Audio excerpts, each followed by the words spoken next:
بسم اللہ الرحمن الرحیم۔ ایک نہایت ہی خوبصورت سی بات آپ لوگوں تک پہنچانا چاہ رہا ہوں، جس کو امام بخاری، امام مسلم، امام ترمذی، امام ابن ماجہ نے نقل کیا ہے۔ صحیح درجے کی حدیث ہے۔ یہ ساری حدیثیں آپ کے گوش گزار کرنے کا مطلب صرف اتنا ہے، مقصد صرف اتنا ہے کہ ایک تو میرے نبی علیہ الصلوۃ والسلام کی بات آپ تک پہنچ جائے، دوسرا آپ اگر کوشش کریں تو مجھے بھی اس کا اجر ملے گا، آپ اس پر عمل کریں تو مجھے بھی اس کا اجر ملے گا۔ آپ جہاں پہ بے شمار ڈاکٹرز، بے شمار حکیم لوگوں کے پاس جا کر اتنا سارا علاج معالجہ کرتے ہیں، ایک چیز رسول اللہ صلی اللہ علیہ وآلہ وسلم کی جو حکمت ہے، یعنی طب نبوی سے، وہ چیز بھی آپ ضرور استعمال کریں۔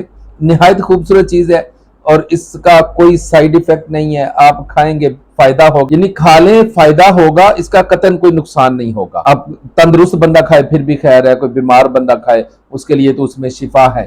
اب ذرا حدیث سنیں۔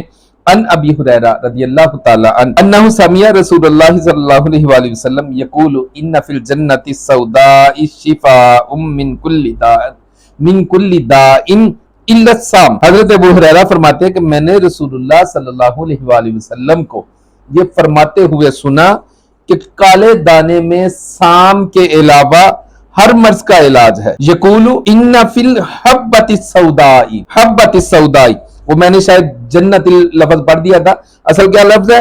ان فی الحبۃ السوداء شفاء، کالے دانوں میں شفا ہے، من کل داء، ہر بیماری کا، الا السام، مگر سام کی نہیں۔ سام کیا ہے؟ حدیث کے اگلے لفظ ہیں وسام الموت، سام موت کو کہتے ہیں۔ کالے دانوں سے کیا مراد ہیں وہ بھی حدیث میں تشریح موجود ہے۔